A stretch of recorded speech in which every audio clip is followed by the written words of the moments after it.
मेरे हिसाब से यही पेड़ ठीक रहेगा। चलो इसे ही काट लेता हूँ।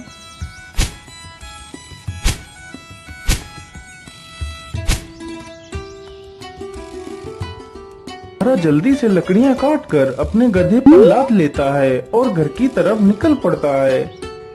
पानी, मेरी सहायता करो। अरे ये किसकी आवाज है? मुझे लगता है कोई तकलीफ में है। चलो चलकर देखता हूँ। पानी, मेरी सहायता करो। अरे ये क्या? ये तो एक तोता है, लेकिन यह तो पूरी तरह जख्मी हो चुका है। मैं ऐसा करता हूँ, इसे भी अपने साथ ही ले चलता हूँ। अरे तोता भाई, मैंने तुम्हारे जख्मों पर दवाई लगा दी है। अब तुम जल्दी ही स्वस्थ हो जाओगे। चलो आज तो इसी झोपड़ी में ही चोरी कर लेता हूँ। हो सकता है इस झोपड़ी में ही मुझे कुछ काम की चीज मिल जाए। इतना कहकर वह चोर उस झोपड़ी में घुस जाता है। तभी वह तोता उस चोर को देख लेता है। अरे मालिक जल्दी से उठिए, देखिए चोर आ गया। अरे मालिक जल्दी उठो। अरे मालिक जल्दी से उठिए, देखिए चोर आ गया। अरे मालिक जल्दी उठो। अरे वाह, यह तोता तो बोलता भी है। तो क्यों ना मैं इसी तोते को ही पकड़ ले जाता हूँ। बाजार में तो इसकी कीमत अच्छी मिलेगी और तो कुछ इस झोपड़ी में दिख भी नहीं रहा है। इतना सोचकर चोर तुरंत ही तोते का पिंजरा उठाता है और वहाँ से भाग जाता है। ओहो, मैं तो रात भर चलते चलते कितना थक गया हूँ। चलो ऐसा करता हूँ, थोड़ा इसी पेड़ के नीचे आराम कर लेता हूँ, फिर सोचूंगा इस तोते का क्या करना है। इतना सोचकर चोर उसी पेड़ के नीचे लेटकर सो जाता है। तभी वहाँ से एक राजा अपने घोड़े पर सवार होकर निकलता है। महाराज मुझे बचा लीजिए, मेरी रक्षा कीजिए महाराज, नहीं तो यह चोर मुझे मार डालेगा। अरे ये कौन है जो मुझे मदद के लिए पुकार रहा है? लेकिन आसपास तो कोई नहीं दिखाई दे रहा है। अरे महाराज उधर नहीं, इधर नीचे देखिए महाराज, मैं इधर हूँ। महाराज मुझे बचा लीजिए, यह चोर मुझे उठाकर ले जा रहा है। अरे वाह, यह तोता तो बोल भी सकता है। चलो मैं इस तोते को खरीद लेता हूँ। यह तोता मेरी पुत्री को बहुत पसंद आएगा। अरे ओ चोर, चल अब उठ जा। और कितना सोएगा तू? महाराज मैंने कोई चोरी नहीं की, मुझे कुछ मत करना महाराज। नहीं नहीं, मैं तुम्हें कुछ नहीं करूँगा। तुम यह तोता मुझे दे दो, मैं तुम्हें इसके बदले 100 सोने की मोहरें दूंगा। राजा की यह बात सुनकर चोर बहुत खुश हो जाता है। लेकिन याद रहे, मैं तुम्हें ये मोहरें तभी दूंगा यदि तुम आज से चोरी करना छोड़ दोगे। यदि ऐसा नहीं किया तो मैं तुम्हें कारागार में डाल दूंगा। नहीं नहीं महाराज, मैं आज के बाद कोई चोरी नहीं करूंगा। राजा तुरंत ही उस चोर को 100 सोने की मोहरें दे देता है और तोते का पिंजरा लेकर वहाँ से चला जाता है। अरे राजकुमारी, तुम कहाँ हो? देखो मैं तुम्हारे लिए क्या लेकर आया हूँ। अरे पिताजी, यह तोता तो कितना सुंदर है। हाँ पुत्री, यह कोई ऐसा वैसा तोता नहीं है। यह तोता इंसानी भाषा को बोल और समझ सकता है। फिर तो यह एक अद्भुत तोता है। पिताजी, आज से मैं इस तोते को अपने साथ ही रखूंगी। कुमारी तोते को जंगल में ले जाती है और उसे पिंजरे से बाहर निकाल देती है। फिर तोता आसमान में उड़ने लगता है। अरे ये क्या? ये पेड़ इतना चमक क्यों रहा है? क्या यह पेड़ कोई जादुई पेड़ है? अरे राजकुमारी जी उधर देखिए, यह पेड़ इतना चमक क्यों रहा है? क्या यह कोई जादुई पेड़ है? अरे हाँ, मुझे तो लगता है यह कोई जादुई पेड़ ही है। चलो इसके पास चलते हैं। राजकुमारी तथा वह तोता दोनों उस वृक्ष के पास जाते हैं। राजकुमारी जैसे ही उस वृक्ष को स्पर्श करती है, तभी वह उस वृक्ष में समा जाती है। यह देखकर तोता हैरान हो जाता है। अरे राम राम राम, ये क्या हुआ? राजकुमारी तो पेड़ के अंदर चली गई। मुझे जल्दी से यह खबर राजा को देनी होगी।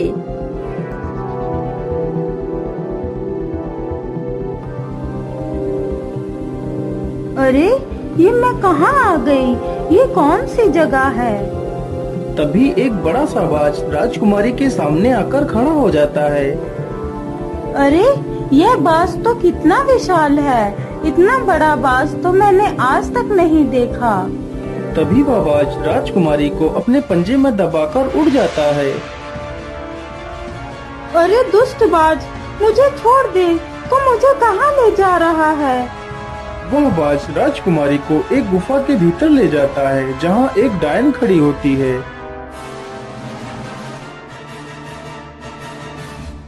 अरे कौन है आप और मुझे इस प्रकार यहाँ क्यों लाया गया है? मुझे छोड़ दो, मुझे वापस जाने दो। चली जाना, इतनी जल्दी किस बात की है? तुम इस समय पाताल लोक में हो, यहाँ से निकलना इतना आसान नहीं है। तुम यहाँ से तभी बाहर जा सकती हो जब मैं चाहूँगी। यदि तुम यहाँ से बाहर जाना चाहती हो तो तुम्हें मेरा एक काम करना होगा।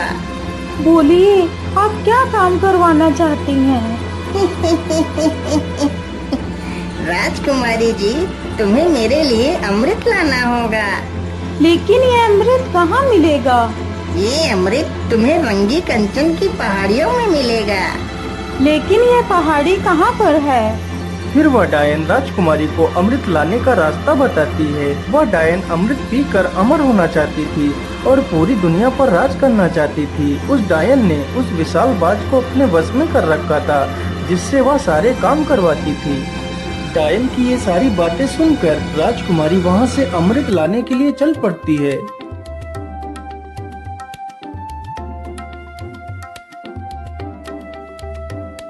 राजकुमारी अमृत ढूंढते ढूंढते उन्हीं पहाड़ियों पर पहुंच जाती है जहां पर अमृत था। मुझे लगता है इसी गुफा में ही अमृत होगा। चलो इसके अंदर चलती हूँ। राजकुमारी जैसे ही गुफा के अंदर प्रवेश करने की कोशिश करती है, तभी एक जहरीला सर्प राजकुमारी को डस लेता है और राजकुमारी की वहीं पर मृत्यु हो जाती है।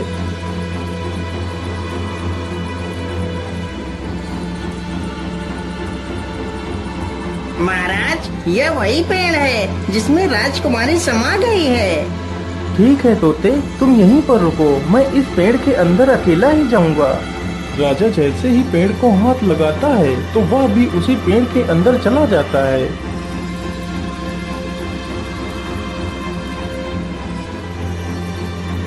तभी वही बाज फिर से आता है और राजा को भी उठाकर उसी डायन के पास ले जाता है।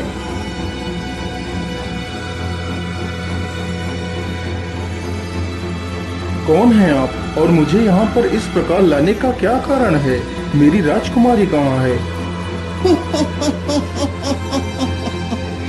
अरे महाराज, आप चिंता ना करिए, आप जल्दी ही अपनी राजकुमारी से मिलेंगे।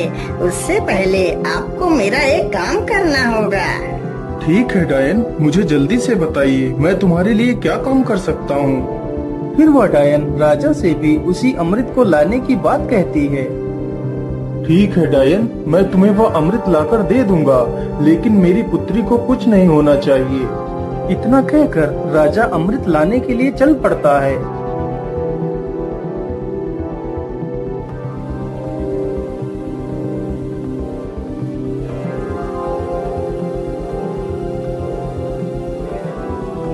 राजा चलते चलते उसी गुफा के पास पहुंच जाता है जहां पर उसकी पुत्री की लाश पड़ी हुई थी। अरे ये क्या, ये तो राजकुमारी पड़ी है, लेकिन मेरी पुत्री को क्या हुआ? हे भगवान, मेरी पुत्री को तो किसी जहरीले सर्प ने डस लिया है। इसका मतलब उस दुष्ट डायन ने मेरी पुत्री से भी वो अमृत लाने को कहा होगा। अब मैं उस डायन को जिंदा नहीं छोड़ूंगा। मुझे लगता है इस गुफा में कोई जहरीला सर्प भी है, मुझे ध्यान से आगे बढ़ना होगा। इतना कहकर राजा राजकुमारी को वहीं पर छोड़कर आगे बढ़ता है। तुम्हारी हिम्मत कैसे हुई इस गुफा में आने की? मैं तुम्हें जिंदा नहीं छोड़ूंगा। सर्प जैसे ही राजा को डसने के लिए आगे बढ़ता है, राजा तुरंत अपनी तलवार से सर्प के 2 टुकड़े कर देता है। दुष्ट, तूने ही मेरी पुत्री को मारा है, मैं भला तुझे जिंदा कैसे छोड़ सकता था? इतना कहकर राजा गुफा में आगे बढ़ता है। राजा जैसे ही आगे बढ़ता है तभी एक तीर बहुत ही तेज रफ्तार से राजा को छूकर निकल जाता है। तभी राजा अपने कदम पीछे ले लेता है। अरे ये क्या, इस गुफा में तो तीर की वर्षा होने लगी। अब क्या करूं, अमृत तक कैसे पहुंचूं? फिर राजा तीर चलने की प्रक्रिया को ध्यान से देखता है। अरे ये क्या, जब एक तीर इस दिशा से उस तरफ जाता है तभी दूसरा तीर उस दिशा से इस तरफ आता है।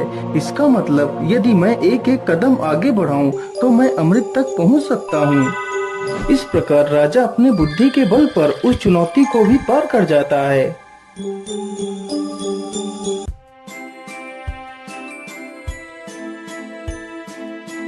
अरे वो रहा अमृत, चलो जल्दी से अमृत को ले लेता हूँ।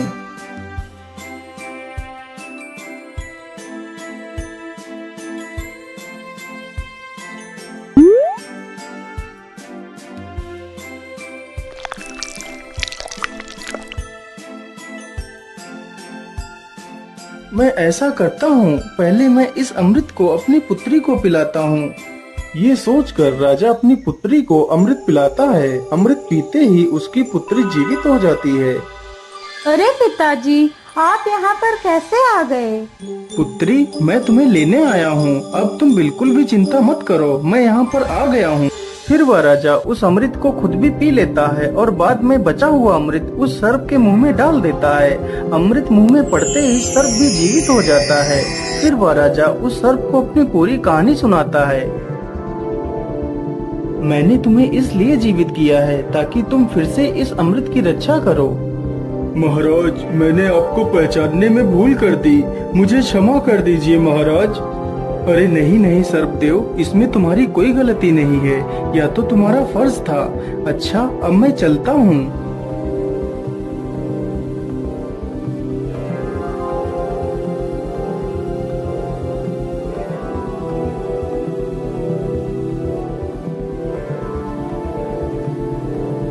राजा उस बोतल में अमृत के स्थान पर एक तालाब से साधारण जल भर लेता है और डायन के पास पहुंच जाता है।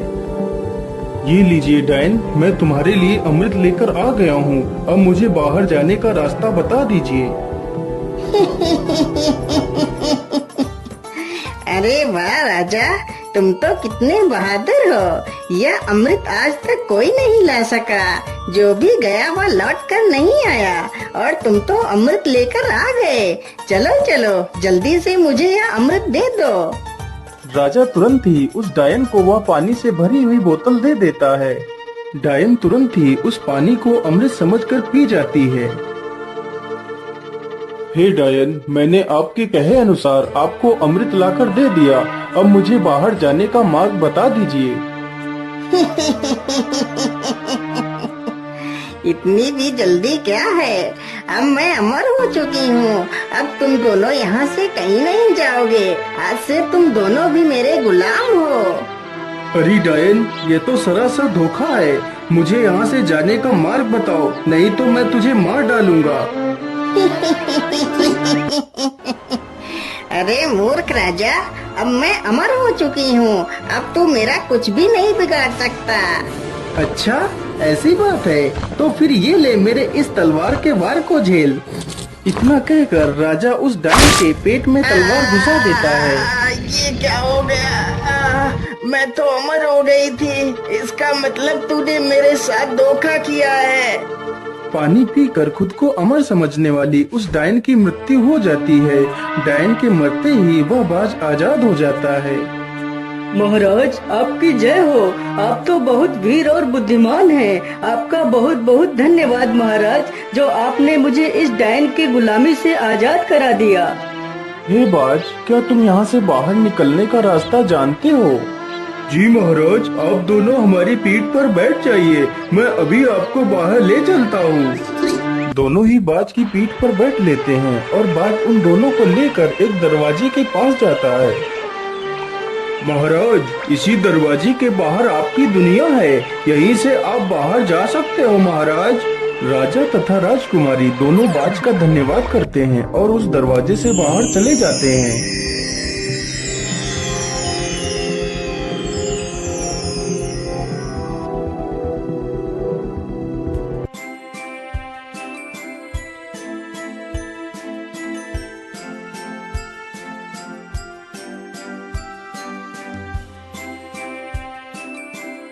हे तोते, यदि आज तुम ना होते तो मैं कभी भी अपनी पुत्री को नहीं पा सकता था।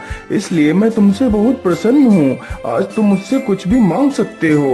महाराज, यदि आप मुझे कुछ देना ही चाहते हैं तो मुझे 1000 सोने की मोहरें देकर आजाद कर दीजिए। राजा ने ऐसा ही किया। तोते को 1000 स्वर्ण मुद्राएं देकर उसे विदा कर दिया। तोता वहाँ से उड़कर सीधा उसी लकड़हारे के पास पहुँच जाता है। मालिक, देखिए मैं आ गया और आपके लिए कुछ उपहार भी लेकर आया हूँ। लकड़हारा जैसे ही उस पोटली को खोलकर देखता है तो उसमें ढेर सारे सोने के सिक्के देखकर वो बहुत खुश हो जाता है और फिर वे तीनों मिलकर खुशी खुशी अपना जीवन व्यतीत करने लगते हैं।